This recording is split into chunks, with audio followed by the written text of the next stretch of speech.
Hey, what's up YouTube? It's Casual Brews here with my Week 3 NFL picks. So last week I went 15 and 16. Not bad. Good news is I actually made a little bit of money. I put a tiny bit of money on each pick, but I put a couple extra bucks on 3 picks that I really liked. Unfortunately, one of them was the Seahawks, who fucking blew it, as I touched on in my video. But I put a little extra money on the Broncos to cover -6 against Jacksonville. Still can't believe that was all they were favored by. They covered that, and I also put a little extra on the Cowboys to win money line, which obviously had a little better odds than just the spread pick. So made a little bit of money off last week. Can't complain. Yeah, for someone who's not experienced in gambling, but still kind of likes to sort of keep it a good eye on spreads and that. You know, it's a successful week overall. So let's get right into it. I got my picks in front of me here. We'll start with the Thursday night game. I'm filming this Wednesday night, and I'll either upload it tonight/tomorrow morning. But we have Carolina 8-point favorites at Houston. Houston starting Davis Mills, unfortunately, for Tyrod Taylor, who've been playing pretty well. He's going to be out, injured. It seemed like pretty night and day, their offense, once Tyrod Taylor, they were hanging in tough with the Browns in that game, and then Taylor went out, and that's when the Browns were able to kind of pull away. Houston still covered in that game, if I recall, but yeah, it didn't look as good once Davis Mills, rookie quarterback out of Stanford, had to come in the game. His first start, I think Carolina might be for real. I don't know if they're going to hang with like the Green Bays and the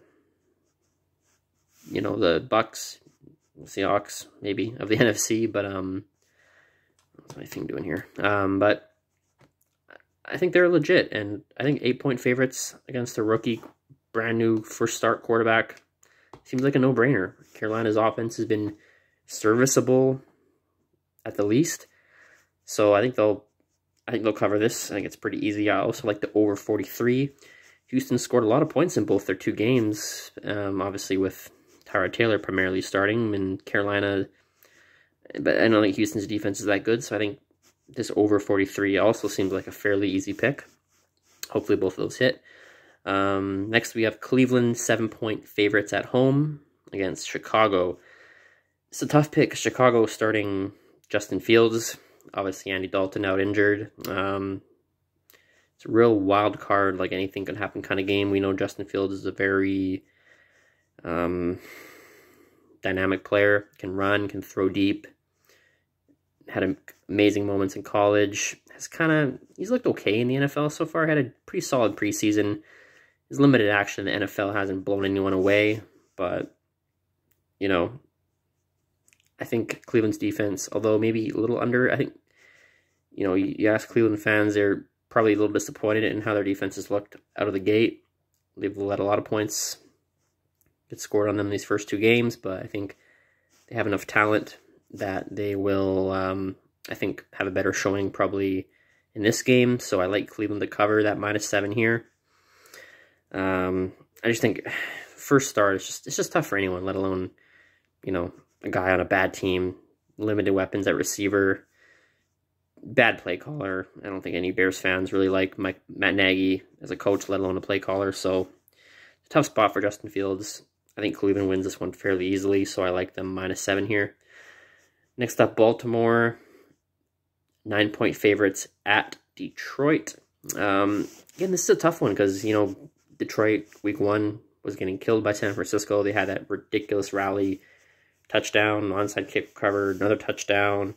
San Francisco fumbled. They got another touchdown, or at least they got close. I don't know how exactly it went, but yeah. So 9 points is a lot, but I think Baltimore is probably feeling good after that last win against Kansas City. They've just especially the last under Lamar Jackson, they just kill bad teams. They destroy. They're a big. I don't know if there's a stat on it, but I feel like whenever they play like a team that they're favored by a good amount, they cover it. They just run rough shot over bad teams. So Detroit's still a bad team. They're a feisty team. New coach. They obviously, I think they like playing for him. They'll fight, but I could see Baltimore scraping this out. something like, I think Baltimore's defense will have a good showing too. Their defense has been a little suspect. Obviously injuries don't help, but I think their defense will come to play. You can see them winning like a lowish scoring game here. Oh, I just realized I forgot to mention my over-under in my last. So anyway, I like Baltimore to cover the -9 against Detroit. And I also like the under 49.5 because I think Baltimore's defense comes to play here. Keeps the game fairly low scoring, but they still, I think, win by 2 scores. And then I don't think I mentioned Chicago-Cleveland. I like the over 45.5 in that one, just because I think Cleveland will just pull away late. I think maybe Justin Fields throws a couple interceptions, first start, nerves, whatever. That contributes to the scoring. And did I mention Carolina? I like Carolina over 43 against Houston as well. And sorry, I wrote it all down, but I forgot to mention. So yeah, over, and then under for Baltimore, Detroit. Next game, we have Arizona, 7-point favorites at Jacksonville. This is a weird line. I know there was a couple last week I said were weird. I don't know. Did I win all of them? I don't know. But this is a really bizarre line. Arizona, 2-0. Look really good week 1. Kind of fell back to earth a little bit maybe in week 2. But Jacksonville just stinks. They've shown nothing that they've shown no signs of like being like remotely competitive this year. They stink. Like Lawrence struggled, but how can you really blame him? The team just sucks. For Arizona to be, I know it's in Jacksonville, so it's like, you say home and away is like a 3-point difference, but Arizona to only be favored by 7 here when like Detroit's better than Jacksonville, and Arizona I think is objectively a little bit better so far than Baltimore. For them to be only 7-point favorites is crazy. It's almost like it's such an easy pick that you almost don't want to make it, but I'm going to make it anyways. Arizona -7 seems like a no-brainer. Take them with the points, and I like the under 51.5 in this one. I just don't think, like, Arizona's defense didn't look great last week, even though it looked really good in week 1. I just think they'll keep Jacksonville to a low enough point total that the under 51.5 will hit here. Next, we have Chargers. They're 6.5-point underdogs at Kansas City. So Kansas City, 6.5-point favorites at home. I like Kansas City here off a loss to come back angry and just really want to put on a show. So I like them to cover that 6.5. Chargers lost to Dallas, struggled against Washington. I thought they were going to be really good this year, and they haven't really shown me a lot. So I like Kansas City. I like Kansas City pretty big here, and I like the over 55. It's a high over. I'm like, usually when I see an over-under like that, I'm like, nah, no way that hits. But it's almost like it's so high that you have to take it. And there's a lot of injuries. I read the injury reports for all these games. Both teams have injuries on defense, especially the Chargers. Joey Bosa is questionable, I think, and like both teams on defense have injury concerns. So yeah, like over 55, I could see this game being like 33 or like 36-27 or something like that for Kansas City. So I think they cover and the over in this one hits. Next up, we have another kind of weird line to me. We got New England is 2.5-point favorites at home against the New Orleans Saints. Again, weird line because New Orleans killed Green Bay in week 1, and then Green Bay came back and looked really good in the game against the Lions. It covered. So I know New Orleans obviously lost their week 2 game, so it seems like a bit of an overreaction off of maybe that loss. So yeah, I know New England looked good in their game week 2, so but to them to be favored is still really kind of odd for me. So on this one, I'm actually going to go New Orleans plus 2.5, and I'm going to take the money line, so a double whammy. And I also like in this one the over 42.5. It's one of those ones where it's like so low, you're like, it could be like 20-17, and then the over doesn't hit. But I think I don't think either team's defense is that. I think New England's defense, I don't think it's that great. I just think offensively they're still a little bit flawed.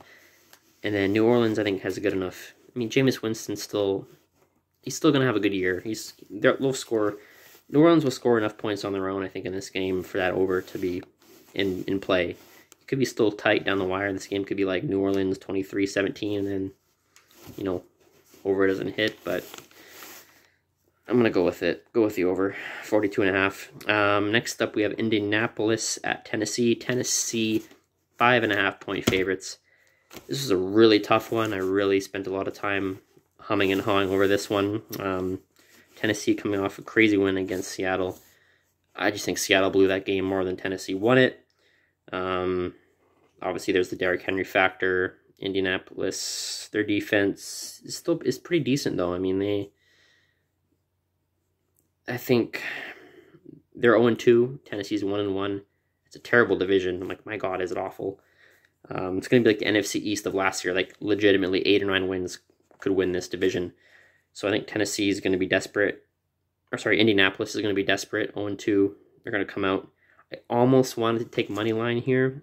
I chickened out. I could still see Tennessee, the way they did against Seattle, finding some bizarre way to like get the game to overtime and then winning by a field goal. So I'm going to take Indianapolis plus 5.5.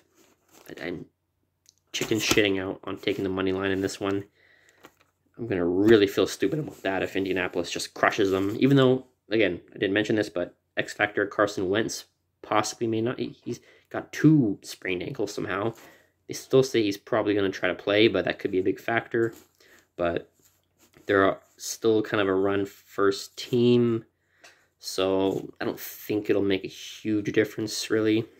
So yeah, I'm taking Indy with the points. I could still see Tennessee pulling out a victory by like a field goal. But yeah, I'm going to probably regret not taking the money line here. Next, we have Buffalo, 7.5 point favorites at home against Washington football team. Another tough one. I had a hard time with this pick. Buffalo killed Miami, so it should be a no-brainer. Take them only minus 7.5. But Washington's been scrappy. They scraped out a win against the Giants. They held in tough against what I thought was a really good Chargers team week 1. I went Buffalo here, 7.5 point favorites. I don't love this pick, honestly. I forgot to mention. I keep forgetting the over. Sorry, back to last pick. I like Indianapolis, Tennessee over 48. I just think I just feel like Tennessee's going to find a way to scrap up points the way they did against Seattle. That over hit by 1 billion. So take the over in that game. Next one, yeah, Buffalo minus 7.5. I'm taking that, and I'm taking over 45.5 in this one as well. I just think Buffalo's offense is kind of due to get going. They've had a couple sluggish games offensively. I just think they're going to I just think they're well coached enough. Josh Allen is good enough. They're going to maybe find some things they can do in the film study, and they're going to get their offense going this week. In Washington, I think this Heineke kid is legit, man. I think they scored this. That over hit again by like 20 points against the Giants. So I just think it's a no-brainer over. Buffalo's offense due to get going. Washington scored like 33 points or whatever they did last week. So yeah, no-brainer. Next up we have the New York Giants. They're 3-point favorites at home against Atlanta. It's another kind of weird line. I think maybe it's based off of like preseason. A lot of people were like, oh, Giants dark horse to win the NFC East. Their roster got a lot better off season, but on the field they haven't really showed it. Atlanta has kind of got killed both their 2 games. They kept the game against Tampa Bay pretty close, and then like back-to-back pick sixes, and then it was a blowout against arguably the best overall team in football, Super Bowl defending champions. So again, I think this is an overreaction line. I don't know. I'm not an expert, but I think New York hasn't looked good as to their expectations, whereas I think people honestly expected Atlanta to be bad anyways, so like, whatever. Bottom line, these are 2 bad teams. I just think the X factor might be the quarterback. Even though I think Matt Ryan's on the downside of his career, I still think when 2 bad teams play, it's like, who's the better quarterback is probably going to win, and Matt Ryan is like no-brainer over Daniel Jones. So I like Atlanta plus 3, and I also like the money line, so another double dose here.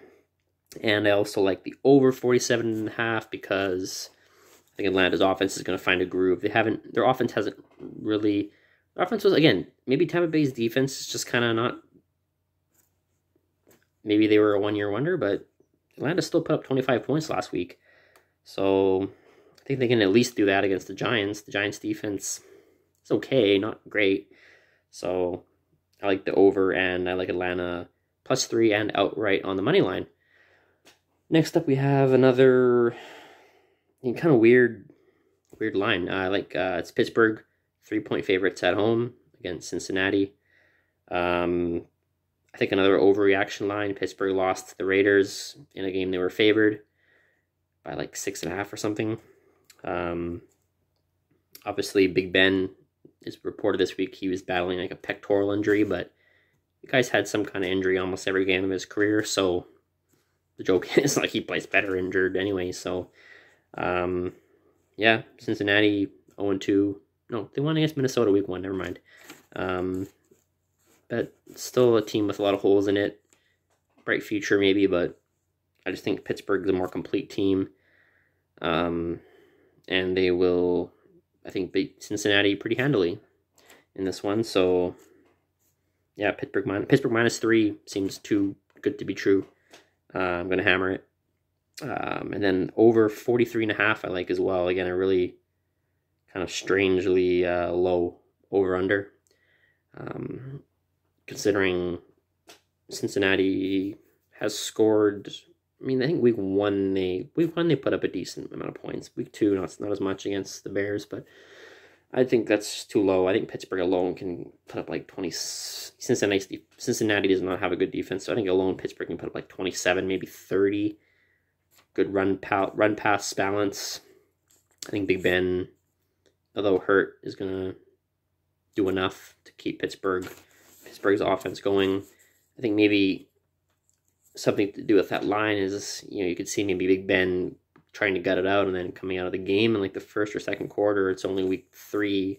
Why risk it, right? So I think that's something to do with it, but I'm going to take that gamble and hope that he's going to be okay to play, and that over hits hopefully pretty easily. Next up, we've got, let's take a little sip of the drink boo here. Okay, next we got Denver 10-point favorites at home against the New York Jets. Big line. I don't think anyone expected the Broncos to be a 10-point favorite in week 3, considering they weren't so great last year, but Bridgewater has come in there and he's ran that offense well. He's got like one of the higher QBRs and all that, and so far, like, I think top 5, 6, 7 maybe in like QBR, and that he's done really well. That offense, unfortunately, I don't think they're getting Judy back, right? So, but offense is pretty good. They run the ball well. Good offensive line. All the kind of things you need for Teddy Bridgewater to be successful, which he has been in the past. Look at Minnesota. Look at his time with the Saints. He was really, really good filling in for Breeze. Beat the Seahawks. So, yeah, it's a big line, but the Jets look terrible. So, I hate ever betting like a double-digit favorite, but I'm going to take the Broncos here. -10. I could see them winning like a 20-7 game against the Jets. The Jets, yeah, they stink. And Zach Wilson may have a promising career, but the team around him is just not very good. Even though they got some kind of good weapons at receiver in the draft, like, I don't know, schematically they got work to do. And yeah, the offensive line, obviously, without what's the guy they drafted a couple years ago, looks bad. Denver's defense is really good, so he's gonna have a hard time. And again, the over/under in this one is 42, very low. It's almost like it's too low to even consider taking the under, but I'm gonna take the under just off the fact that I don't think the Jets will really score more than like 6 to 10 points. So give me Denver, give me the under. Next one, we got a good kind of weird, bizarre line here as well. Like this may be the weirdest one of all, honestly. The Las Vegas Raiders are at home. Only 4-point favorites against a Miami Dolphins team that just got shut out 35-0, and Tua is not playing. I think it's already been announced he's not playing. So that is banana lands to me. Like, it's at home. If it's in Miami, you can maybe make that argument, but the game's in Vegas. How the hell are they only 4-point favorite? It's like too good to be true. So I'm taking it. It almost seems like a trap because it's so easy. But apparently Derek Carr had some like injury kind of concerns this week, but he should be full go, I read. So yeah, that seems crazy. I mean, maybe it's just people not believing in the Raiders. They're 2-0. They've beaten beat Baltimore and Pittsburgh, two really good teams. So you don't think they could beat Miami by more than 4 after Miami just got shut out? The only justification I can think of for this line is that people think Miami is going to be angry. They're a well-coached team, Brian Flores and all that, and that they're going to really want to bounce back after that loss. But my God, this makes no sense, this line. This makes no sense. So I'm going to hammer Vegas -4 here. And I also like the over 45. I don't like it as much as I did when I was like writing down my picks. Just strictly because I don't know if Miami will score much without Tua. Even though he's not like he's like a star quarterback, but he's our starter. Brissett, yeah, I think Miami will score enough. I could see like I'm definitely less confident in the over than I am in the actual pick of the side in the Vegas, but I think Vegas's offense is good and their defense still, even though they're 2-0, their defense isn't great, and they have actually defensive injuries too. Vegas has some defensive injuries on their injury report, so I could see this over maybe squeaking by. I don't love it, but I'll take it. It's the thing with these picks. I'm just going to always take an over or under. I'm always going to take a side for every game, even though like I don't love it. I'm going to take it anyways. Tampa Bay next up. 1.5-point favorites at SoFi Stadium in the LA Rams. Great game here. Afternoon game. I would love to watch it if it wasn't at the same time as the Seahawks game. But, yeah, it's a tough one. It's like 1.5 points. You got to either take, like, the favorite or take the dog outright. I like the Bucks in this one. I mean, a little trouble week 1 with Dallas, getting their feet wet. Week 1 a little bit slow out of the gate. They handled the Falcons pretty good, although the game was close early on, kind of. Rams really fucked me by not covering against the Colts. That was like that one game I was really certain they would cover against the Colts, and they didn't. They only won by 3. The spread was, I think, 4.5 in that game. So, I don't know. I think Tampa Bay's defense could really come out hungry in this game. They haven't looked good the first 2 weeks. They're hearing the talk. Nowadays, with social media, you hear everything. So, people talking a little bit, Tampa's defense, they were so dominant in the Super Bowl run, but they've given up, 25 to the Falcons, and then what was their point total week 1? What did Dallas score week 1? I don't know, it was a lot. But, yeah, I think this is the game for for Tampa Bay's defense to come out and make a statement and really put it to the Rams. Even though the Rams have a good offense, obviously a better quarterback with Stafford. Yeah, I think Tampa Bay's defense comes and makes a statement here. So I like Tampa Bay to cover the 1.5, and I also like the under 55. It's a high over-under. Makes it a little bit easier of a pick. I just think Tampa's defense, more than anything, will make a statement. And the Rams have a good defense too, so it's like 55 seems like a lot for this game. It's almost like a line, an overreaction line to kind of how underwhelming Tampa Bay's defense has looked. So I'm taking the under there. Next up, we have the Seahawks 1.5-point favorites at Minnesota. Just Seattle off of just a crushing loss. I know Happy-Go-Lucky Pete and Russell Wilson aren't going to think anything of it. They're going to brush it off, stay neutral, and all that stuff. Tomorrow's another day. But I still am not over that loss. It was mind-blowing. I don't know if I've had a Seahawks game like that since the fucking Super Bowl loss to the Patriots, where I've been that convinced they were going to win. In that game when they were driving the ball in the field, I'm like, oh, they're going to win. Past the curse, the Marshawn run to the 2-yard line, 1-yard line, whatever. Like, they've never been a game that I've been that certain they were going to win I was so certain they were going to win against the Titans when they were up 30-16 and also up 24-9 at halftime. Like, I've never been so certain a team was going to win, and then they fucking lost. So, terrible loss, devastating. You got to think they bounce back. Offensively, I don't know what went on. All the things that worked well for them in week 1 against a pretty good Colts team, I think, still. They abandoned in the second half against the Titans, so you got to think they watch film and get things sorted out and come back against the team, albeit a hungry Minnesota team. A Minnesota team that's 0-2 can surely not afford to go 0-3. They're built to win now. They're a young team outside of maybe Kirk Cousins, but they're hungry. They want to win, and it's going to be a tough game. That's why the line's only 1.5. You know, you'd think a team 0-2 would be, you know, a little less favored than plus 1.5, but I'll take the Seahawks. Maybe it's a homer pick. Will I ever pick against the Seahawks this year? I don't know, honestly. If they're really overly favored against a good team, I might pick the underdog or the other team to cover, but yeah, I still want to believe the Seahawks are legit. I hated that loss. Thank God it's only in week 2, because if that loss happened like at the end of the season and cost them like a playoff spot or like a positioning, seeding, or God forbid it was like a playoff game, like, I don't know what I would do. So, thank God it was only in week 2. You know, the Bucs won the Super Bowl last year, and they had plenty of bad losses throughout the season. So, trying to get over it, move on. What better way than to kill the Vikings here in Minnesota? Big statement road game. And I think the defense will bounce back for Seattle, even though I don't think the defense was the reason they lost the game. I like the under 55.5, high total, but it's because the odds makers saw Derrick Henry run all over the Seahawks.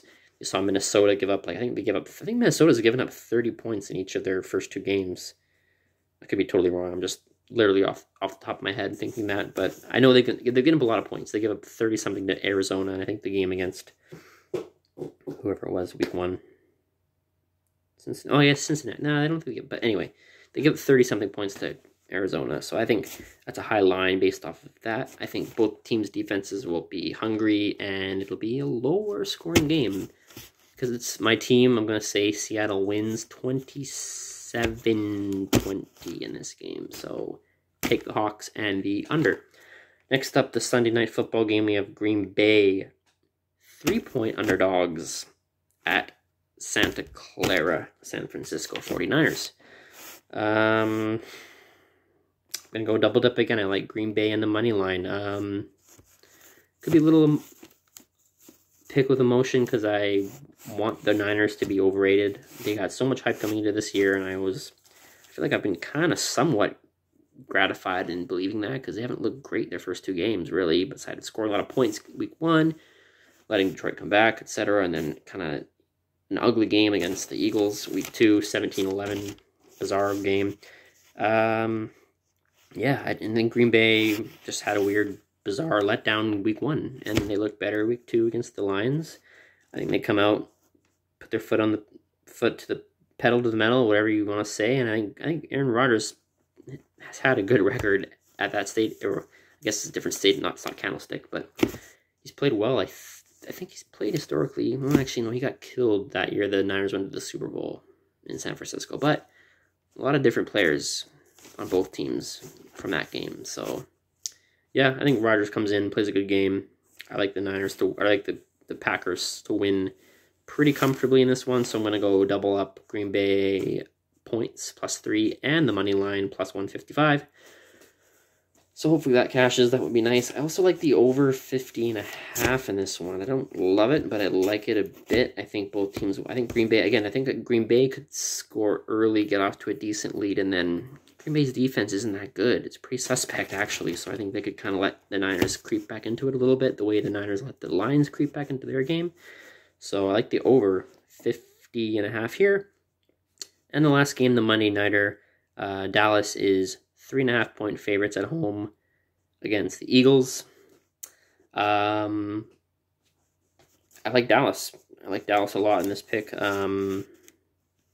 I don't like the Cowboys, but for some reason this year I just feel like I've been liking their lines. Philly kind of didn't look so good against the Niners last week, even though they had a nice win over the shitty Falcons week 1. I still think they're going to probably lose. They're going to finish last in the division. I think when all is said and done, they'll probably finish 3rd, maybe last in that division. Dallas is a good team. They have some injury issues, obviously, but I think they looked impressive enough last week. I can see them covering 3.5 pretty comfortably, so maybe one of the 3 or 4 games I bet a little more on because I'm a lot more confident with that line. And I also like the over 52.5. Just Dallas is just an over factory. Their games. Well, last week I bet the under and that hit. So, but I think overall their defense still a little iffy. I could see this being a game that Dallas gets up big, Philly kind of claws back late, and that over sneaks by. Again, I don't love it though. I like Dallas 3.5 a lot. I don't love this over pick, but I gotta pick over under. I'm picking every game. Not gonna waver from that, whether I like it or love it, whatever. I don't love this over at all, but if I had to pick one, I'll take the over here. So yeah, a long video, holy shit. But those are all my picks. Got them all recorded, so we'll see how I do, and we'll be back next week with the results and have at it again next week.